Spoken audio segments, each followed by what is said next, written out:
selamat malam semuanya. Nama saya Ciwi, saya di Jakarta, Indonesia. Suatu kehormatan bagi saya pada malam ini saya diberikan kesempatan untuk sharing kepada Anda semua. Oke. Hari ini saya sharing dari Bali. Oke. Suatu pulau yang indah di Indonesia. Bagi Anda yang pernah datang ke Bali, terutama yang melalui penerbangan domestik, waktu sebelum Anda memasuki gedung terminal, Anda pasti pernah melihat kalimat ini. The last paradise in earth. Jadi Bali mengkonotasikan sebagai surga di bumi. Oke. Kata paradise memberikan arti sebagai tempat yang penuh kebahagiaan, penuh kegembiraan. Ya, memang bagi orang-orang yang ke Bali, mereka mencari kegembiraan, kebahagiaan. Tapi apakah kita harus ke Bali untuk mencari kebahagiaan tersebut? Atau ada di manakah kebahagiaan itu sesungguhnya berada? Oke.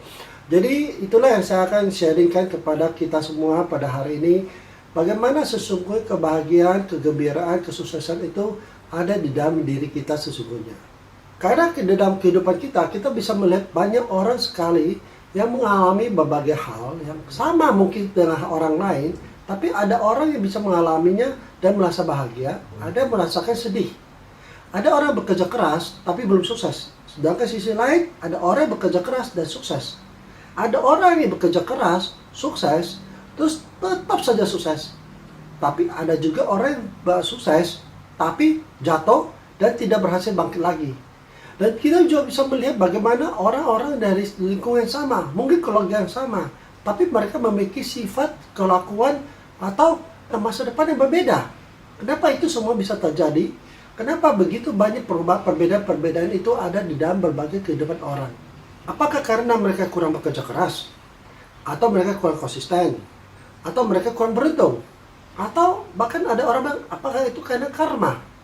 Jadi sesungguhnya apa yang menyebabkan perbedaan-perbedaan itu? Kenapa kehidupan itu seperti itu? Oke.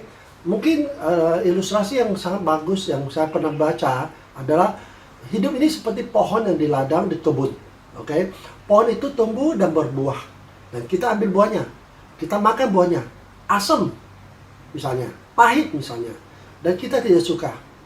Oke, lalu apa yang kita lakukan untuk menghasilkan buah yang manis? Apakah kita petik dan buang semua buah-buah itu dan berharap pohon itu akan tumbuh dengan buah yang baik dan manis kembali? Tentu saja tidak. Kecil kemungkinan buah yang dihasilkan kembali manis. Lalu apa? Oh, mungkin kita buang semua daun-daunnya atau ranting-rantingnya. Terus berharap pohon itu tumbuh ranting baru, daun yang baru, dan buah yang manis. Apakah itu? Atau kita potong batang pohonnya, kita berharap pohon itu tumbuh lagi, menghasilkan ranting, daun, dan buah yang manis. Jadi, apakah pohon itu akan menghasilkan buah yang baik pada akhirnya? Kemungkinan besar tidak. Jadi sesungguhnya, apa yang menjadi sumber utama kenapa buah itu tidak baik? Kita harus tahu, buah itu hanyalah hasil. Tapi akar muasalnya dari mana? Akar muasal adalah sesuatu yang kita tidak lihat. Itu apa? Itu apa yang ada di dalam tanah. Kondisi tanah, akar, benih, bagaimana pertumbuhan akar itu, dan apa yang ada yang disiram dan dipupuk bagi akar itu untuk bisa menyerap energi, nutrisi, makanan, sehingga pada akhirnya menghasilkan buah yang seperti itu. Kalau buah itu tidak manis, tidak sesuai dengan apa yang kita inginkan, dan bukan pohonnya, bukan daunnya, oke, tapi bagaimana kondisi akar, itulah yang harusnya menjadi perhatian utama kita. Benih apa yang kita tanam, bagaimana kita menanamnya, pupuk apa yang kita berikan, bagaimana kita menyiramnya, bagaimana kita memupuknya, bagaimana kita merawatnya, itulah yang akan menjadi kontributor utama bagaimana hal buah yang dihasilkan. Kalau semua berjalan dengan baik, maka besar kemungkinan buah itu akan dihasilkan adalah buah yang manis sesuai dengan kualitas yang kita inginkan. Jadi sama seperti pohon tadi dan buah dan akar itu. Hidup kita itulah seperti itu. Apa yang kita terjadi pada tubuh kita, kondisi kita, sikap kita, sifat kita, hasil kita, itu merupakan buahnya. Buah itu adalah apa yang kita tanam dan kita berikan pada akarnya. Itu apa? Pikiran kita. Pikiran bawah sadar kita itulah akar dari semua ini. Bagaimana kondisi kualitas dari pikiran bawah sadar itu, itulah yang membentuk hasil yang ada pada kita saat ini. Jadi seperti buah tadi, Kalau kita menilai kualitas itu tidak baik, kualitasnya itu tidak sesuai yang kita inginkan, kita memperbaiki kualitas dari akar. Kalau kita tidak puas dengan kualitas tubuh kita, kualitas dari kehidupan kita, kualitas yang kita dapatkan hari ini, perbaikilah akarnya. Yaitu apa?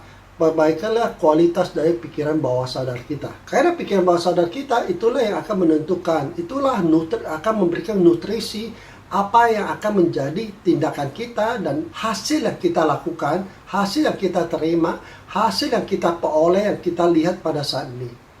Jadi semua itu asal-muasal dari pikiran bawah sadar kita. Sama seperti pohon tadi, ya kan? Benih apa yang ditanam, bagaimana kita menanamnya, pupuk apa yang kita berikan, bagaimana kondisi tanahnya, kesuburan tanahnya, akarnya bagaimana bertumbuh dengan baik, bagaimana kita memeliharanya, apakah kita membiarkan hama, belalang, lumpur liar, segala macam bertumbuh subur, atau kita bersihkan itu.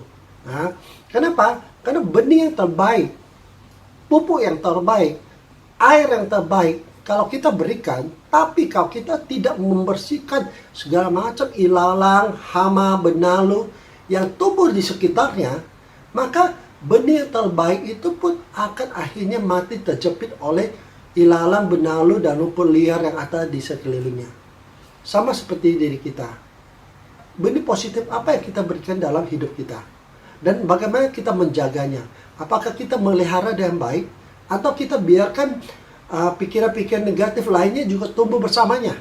Dan pada akhirnya, benih positif ini tidak bisa bertumbuh dengan baik dan akhirnya mati karena terhimpit oleh pikiran-pikiran negatif lainnya. So, apa yang kita tanam, apa yang kita pelihara, dan bagaimana memeliharanya, itulah yang menentukan kualitas dari buah itu. Kenapa pikiran bawah sadar ini begitu penting? Karena kita lihat dalam kehidupan kita sehari-hari. Coba kita pelajarin apa yang kita lakukan dari pagi sampai sekarang, di seberapa jauh yang kita sadari, yang kita lakukan dengan sadar, dan seberapa banyak yang kita tidak sadari. Contoh, makan, bernapas, berpikir, bergerak, bertindak, bereaksi, berkata. Seberapa banyak yang kita benar-benar lakukan dengan sadar. Atau sesungguhnya sebagian besar itu dilakukan tanpa kita sadari. Ya, memang sebagian besar itu kita lakukan tidak sadar. Jadi semua tindakan kita, sikap kita, sifat kita, dan segala macam itu bergerak dengan sendirinya tanpa kita sadari, dan itulah dari kekuatan dari pikiran bawah sadar kita yang membentuk kita menghasilkan apa yang kita lihat saat ini. Dan sejak kita hidup di dunia ini, pikiran bawah sadar kita telah menerima berbagai macam file yang masuk ke dalam pikiran bawah sadar kita, dan itu hampir sebagian besar kita tidak ingat lagi, kita tidak sadar lagi. Ya, semua itu masuk melalui apa yang kita baca, apa yang kita dengar, apa yang kita lihat, apa yang kita makan, apa yang kita rasakan, itu masuk ke dalam pikiran bawah sadar kita dan tertanam dalam situ. Tinggal pikiran itu, benih itu, bagaimana itu tertanam dan sejauh mana itu tertanam. Oke? Dan energi apa yang tertanam di dalamnya. Kenapa? Karena kehidupan kita, coba kita ingat, karena pikiran bawah sadar kita, umumnya yang kita paling ingat di dalam hidup kita, itu adalah apa yang paling bahagia dan apa yang paling menyedihkan. Umumnya dua ini yang menjadi kontributor dan yang menjadi penanam terbaik di dalam pikiran bawah sadar kita. Tinggal mana yang kita tanam paling banyak, yang menyedihkan, yang sedih, yang negatif, atau yang positif. Karena itulah menjadi benih yang akan tumbuh di dalam pikiran bawah sadar kita. Dan menariknya, itu semua terjadi dan tetap ada di dalam pikiran bawah sadar kita, hanya saja tidak kita sadari, dan baru kita sadari, walaupun tanpa sadar juga, itu bisa terjadi. Misalnya, kenapa orang begitu reaktif terhadap sesuatu. Pada misalnya, dia omong, ada melihat sesuatu A, atau mendengar sesuatu, dia langsung bereaksi, bahagia atau sedih. Ada orang mendengar kata-kata, dia langsung sedih. Ada mendengar kata-kata yang sama, tapi bahagia. Kenapa? Karena emosi, energi yang tertanam di dalam bawah sadar kita, itu bereaksi. Ya, dia bereaksi terhadap kata-kata itu, bereaksi terhadap tindakan itu, dan dia itu membuat kita bertindak. Ya, contoh misalnya, Ada orang yang mungkin sedih pada saat dia mendengar kata tentang meninggal. Kenapa? Karena dia punya memori yang menyedihkan tentang orang yang meninggal misalnya. Sehingga begitu mendengar sesuatu tentang kata meninggal atau lihat orang meninggal, mendengar informasi itu, emosi dia, energi dia, pikiran bawah sadar dia langsung menyambungkan ke harap kejadian itu yang membuat dia sedih. Oke, karena energi yang dibawa ada itu. Dan itu yang terjadi. Atau misalnya orang itu reaktif terhadap sesuatu, marah, gampang marah karena sesuatu hal. Atau langsung ketawa karena sesuatu hal. Itu semua adalah pikiran bawah sadar kita yang ada di dalam pikiran bawah sadar kita yang gampang, dan itu akan membentuk dan memicu dan menghasilkan tindakan di saat ia muncul. Baik kita sadar maupun tidak sadar. Mungkin di awal orang merasa bahwa, contoh paling gampang adalah merokok. Oke, umumnya orang merokok karena diajak teman atau dia lihat orang merokok, sehingga dia mencoba. Dari sesi mencoba akhirnya dia menjadi satu kebiasaan, dan itu dia yakini menjadi satu kebiasaan dan status standar kehidupan buat dia. Sama seperti orang memarah, orang nonton pornografi, orang narkoba. Kenapa? Karena dia mencoba dan mengetahui dari lingkungan dia, akhirnya dia mencoba, dan itu menjadi satu set standar kehidupan buat dia yang dia yakini bahwa itu benar dan itu dia baik. Atau misalnya dia pernah takut dan gelap, akhirnya dia percaya bahwa dia tidak bisa dalam gelap. Atau karena dia pernah bully, dia dibully yang membuat bawah sadar dia menyadari bahwa dia tidak percaya diri, sehingga akhirnya dia menundukkan dirinya, dan dia merasa bahwa itu adalah set standar yang benar, bahwa tingkat kepercayaan diri dia ada di sini, orang lain di situ, dia tidak bisa di situ karena dia hanya bisa di sini, dan dia percaya itu pada akhirnya bahwa itu adalah standar yang ada buat dia, dan itu benar pada akhirnya buat dia, buat orang itu. Oke, kenapa? Kita kembali lagi, standar kita dibentuk dari bagaimana lingkungan kita. Lingkungan kita umumnya membentuk standar kita, dibantu dengan pengalaman hidup kita. Akhirnya standar itulah yang terbentuk, yang diyakini bahwa itu benar dan tepat buat diri kita masing-masing di saat itu. Jadi standar-standar itu menjadi standar yang baik secara fisik maupun non-fisik, baik yang kelihatan maupun secara mental, itu terbentuk dan itu diyakini. Salah satu contoh misalnya, orang itu mungkin di masa kecil atau di masa lalunya, dia pernah melihat orang lain bertengkar. Mungkin saudaranya, pamannya, orang tuanya, siapapun di lingkungan dia melihat pertengkaran yang besar, atau perselisihan, atau sampai pembunuhan gara-gara uang. Sehingga di bawah sadar dia mengalami trauma terhadap itu. Dan pikiran bawah sadar dia menyimpan file itu bahwa uang, harta, kaya, itu memicu perselisihan, pertengkaran, atau pembunuhan, atau perceraian.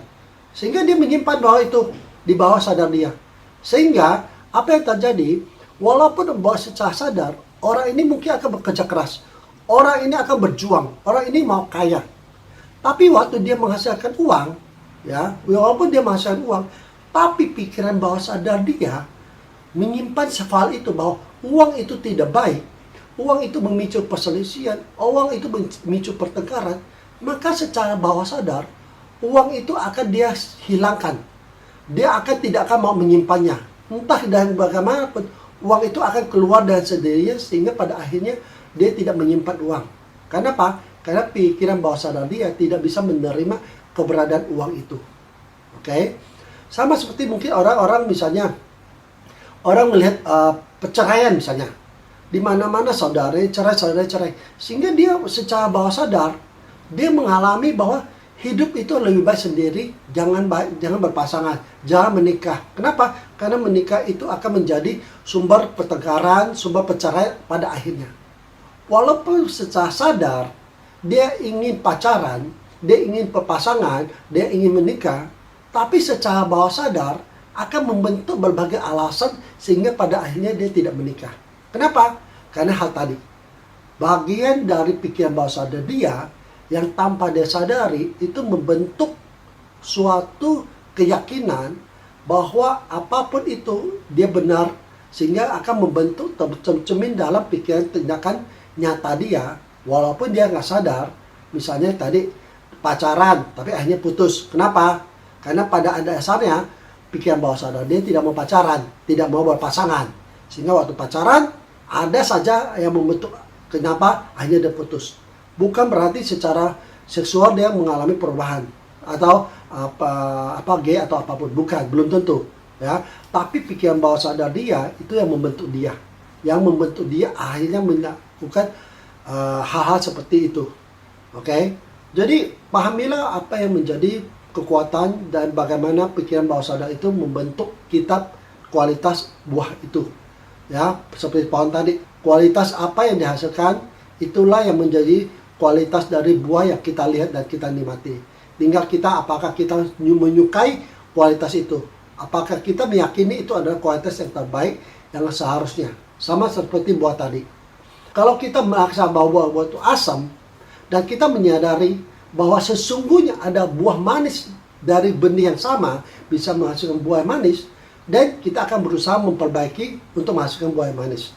Tapi kalau kita percaya bahwa kualitas buah asam itu ada kualitas yang seharusnya, dan kita akan menerimanya dan kita menghidupi bahwa itu sebagai suatu kenyataan kehidupan yang tidak bisa dirubah. Sama seperti hidup kita.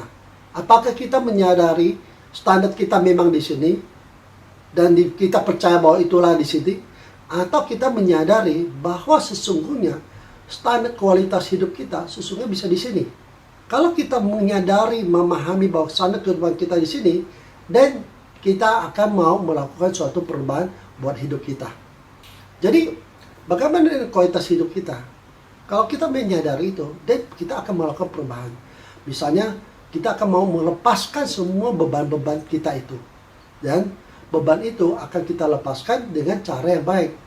Karena keputusan yang pertama, yang terpenting adalah kita mau mengakui bahwa buah yang kita miliki, kualitas hidup kita itu seperti apa, apakah kita mau memperbaikinya.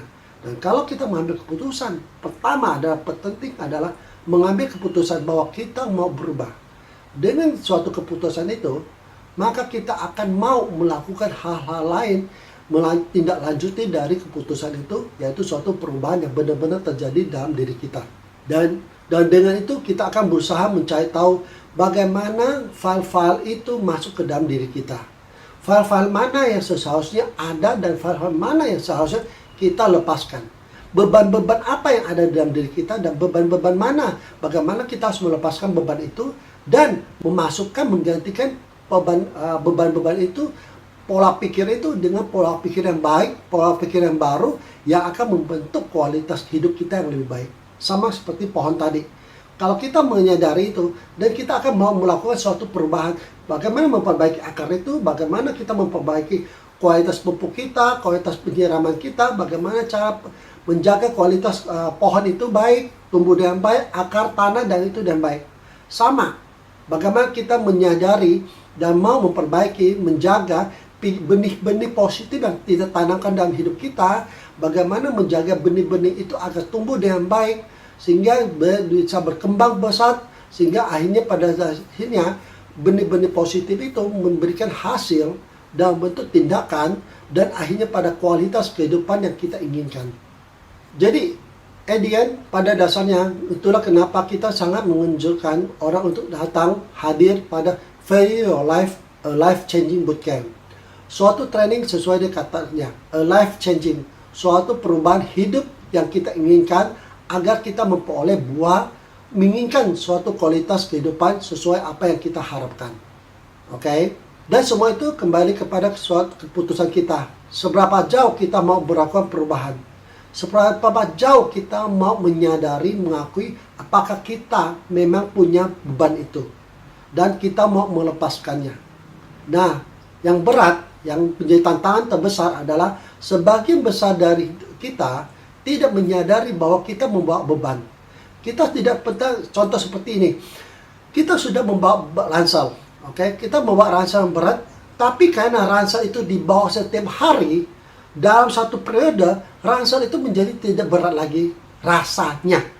Kita merasakan bahwa ransel itu menjadi berat yang normal, berat yang ringan. Kenapa? Karena kita sudah melewati satu masa di mana berat itu, beban itu menjadi bagian dari kenyamanan kehidupan pola hidup kita. Sehingga kita tidak menyadari lagi bahwa kita sesungguhnya hidup, berlari, atau bahkan jalan, atau cuma merangkak karena kita membawa beban. Sehingga kita menyangka bahwa kita berlari kencang. Padahal sesungguhnya kita hanya berjalan dengan pelan karena beban hidup itu. Jadi penting sekali kita untuk menyadari, mengakui bahwa apakah kita mau berubah, dan kalau soal itu, dan kita mengakui bahwa kita akan melakukan tindakan-tindakan untuk suatu perubahan itu. Jadi yang pertama adalah melakukan keputusan dan tindakannya. Ya, salah satunya adalah tadi value your life tadi. Tindakan lain apa yang kita bisa lakukan? Dapatkan buku ini, oke? Value Your Life karangan Bapak Onggi Hianata. Buku ini akan sangat membantu Anda untuk mengetahui dan memahami bagaimana pola kerja pikiran bawah sadar kita, kekuatannya dia, dan beban-beban yang mungkin kasat mata yang kita tidak sadari. Ya, memang buku ini tidak menggantikan Value Your Life, Life Changing Bootcamp tadi. Tapi minimal sebelum Anda mengikuti buku training itu, Anda baca buku ini sehingga Anda memperoleh fondasi pemahaman sebelum Anda mengikuti Value Your Life, Life Changing Bootcamp itu tadi. Oke. Bicara tentang training tadi, mungkin ada baiknya Anda dengarkan dulu sharingan dari beberapa teman yang pernah datang dari berbagai kota, berbagai negara, bahkan berbagai benua, datang untuk menghadiri Value Your Life, Life Changing Bootcamp. Mari kita dengarkan sharingan sekilas mereka. Hi, my name is Chris Gross. I'm the CEO of Gabriel Media Group. We actually publish Networking Times, and we're over here in an amazing bootcamp. My name is Dr. Josephine Gross. I'm the editor-in-chief of Networking Times, and we have just gone through the most amazing experience ever. So transformational, experiential learning. You do this bootcamp, you are not the same person. You wonder how you can change that much in 3 days. Not only yourself, but you see everybody else. So I highly recommend it if you can get here and participate in this Value Your Life bootcamp. You will be enriched forever. Nama saya Asep Saifuddin. Saat ini saya Rektor Universitas Al-Azhar Indonesia dan saya Guru Besar Statistika di Institut Pertanian Bogor. Ini adalah sebenarnya experience dari kehidupan. Jadi saya bisa melihat langsung, merasakan langsung apa makna kehidupan. Betul-betul luar biasa karena kita bisa tidak saja belajar dalam arti hafalan, tapi justru langsung ke hati. Nah, di sini kita harus ada keterbukaan dan semua keterbukaan itu memerlukan kebebasan berpikir, kemampuan untuk menerima pandangan, keterbukaan hati, pikiran dan semuanya. Karena nanti akan juga langsung kita belajar komitmen tidak berdasarkan teori tapi praktek komitmen, integriti, kerjasama, kepercayaan. Itu luar biasa. My name is Kashim Suleiman Casey. I am from the most beautiful country of the world, Nigeria. I'm a linguist, so I teach foreign languages. The boot camp is a life-changing event. Before I came here, I was thinking it was exaggerated. But being here today, my life has changed. I began to realize that I am in charge of my life. All I am today is the total of my past actions, my past thoughts. And so from today, I decide to create the future that I want rather than taking actions based on past experiences. And so my life has changed. And if you want to be successful, if you care about being successful in anything in life, you must come to boot camp. Your life will change. You will learn how to reprogram your subconscious mind to take charge of your life, take charge of your dreams. Jadi Life Changing Bootcamp, suatu perubahan hidup dimulai dengan yang paling dasar, yaitu apa? Akarnya, yaitu pikiran bawah sadar kita, dan pada akhirnya akan memberikan kualitas buah kehidupan. Jadi seperti yang tertulis oleh Pak Onggi di buku ini adalah live your passion. Oke? Jadi hiduplah dengan passion Anda, hiduplah dengan kebahagiaan Anda yang sesungguhnya Anda nikmati, Anda berhak untuk hal itu. So, pahamilah dan perbaikilah akar dari kehidupan kita, yaitu pikiran bawah sadar kita, dan pada akhirnya kita semua akan hidup bahagia, hidup gembira, sukses untuk selamanya. Live with passion, live with happily. See you.